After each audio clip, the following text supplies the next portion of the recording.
আসসালামু আলাইকুম। আজ আমি পিঠা বানাবো। পিঠা বানাবো দুই রকম। মিষ্টা পিঠা বানানো লাগবে দুটো গাজর, আমি আগে থেকে ছিলে রেখেছি।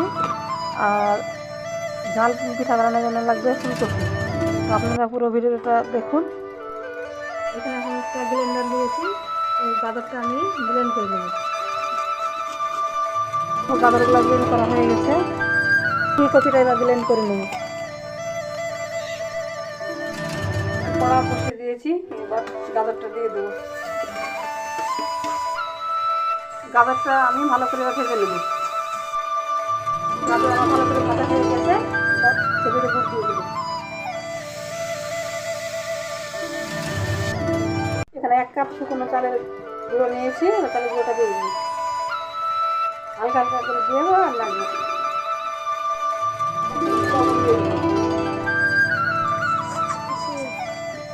পুরটা তৈরি করা হয়ে গেছে, গাজরের পুরটা তৈরি করা হয়ে গেছে, এবার নামিয়ে নেবো।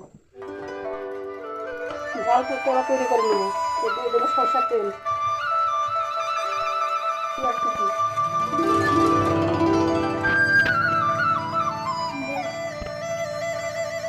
রসুন কুচি, লঙ্কা কুচি,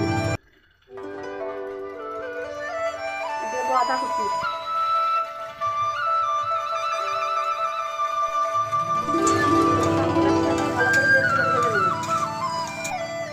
হলুদ গুঁড়ো দিয়ে দেবো, স্বাদ মতন লবণ দিয়ে দেবো।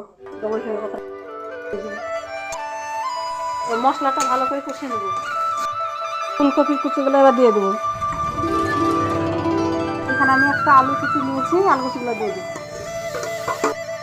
লো আছে, এই সবজিটা এবার সিদ্ধ করে দেবো 5 মিনিট। 5 মিনিট হয়ে গেছে, এবার ঢাকনাটা খুলে দেবো। সবজিটা ভালো করে নেড়ে দিতে হবে। মটরশুঁটি দিয়ে দেবো করে, মটরশুঁটিটা দিয়ে এবার মিশিয়ে নেবো সঙ্গে। হাঁড়িতে আমি জল ফুটাতে দিয়েছি, তো জলটা ফুটে গিয়েছে। এবার শুকনো চালের আটা নিয়েছি, আটাটা এবার দিয়ে সিদ্ধ করে নেব। আটাটা চামচের সাহায্যে আটাটা ভালো করে আমি মিক্সার করে নেব। ভালো করে সিদ্ধ করে হয়ে গেছে, এবার গ্যাসের চুলাটা বন্ধ করে দেবো। মিট মশলা দিয়ে এবার নামিয়ে নেব। আমি মশলা আচার দিয়েছি, আচারটা এবার দিয়ে দেবো। এবার একসঙ্গে দিয়ে ভালো করে মিশিয়ে নেব। থালাতে আটা নিয়েছি, আটাটা এবার 2 ভাগ করে নেব। মুছে নেব ভালো করে। ভালো করে মথে নেওয়া হয়ে গেছে, এবার সামান্য পরিমাণে একটু ফুড কালার দিয়ে দিন। একটা থালাতে তুলে নিয়েছি, এবার ভালো করে মথে নেব। বেটে কেটে নেব।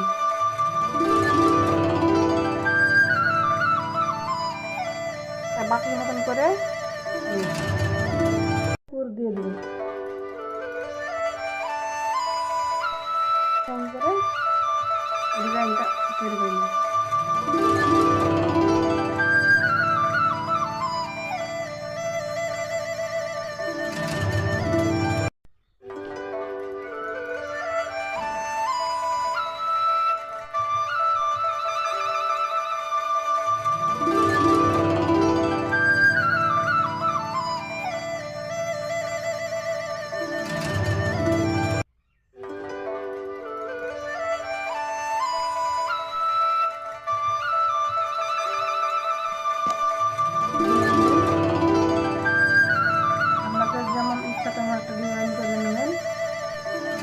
এবার আমি এই সুন্দর একটা শেপ দিয়ে নেব। টানা হয়ে গেছে, এবার থালাতে রেখে দেবো। ঝাল পুরটা দিয়ে দেবো। এগুলা ভাপিয়ে নেব।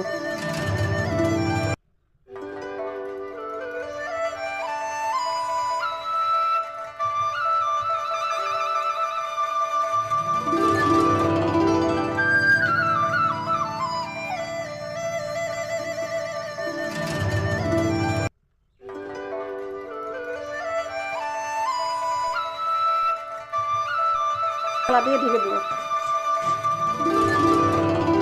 তেল দিয়ে দেবো। তেল দিয়ে দুটো পিঠে ভেজে দেখাবো আপনাকে। এই এক একটা পিঠে ভেজে দেবো।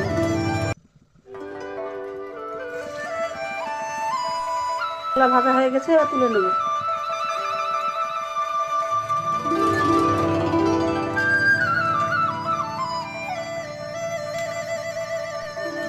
নেওয়া হয়ে গেছে, এবার তুলে নেব।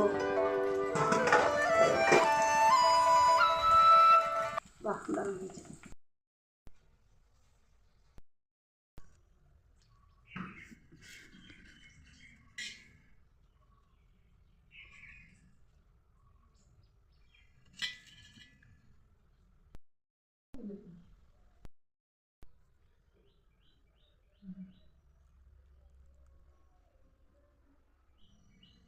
হুম।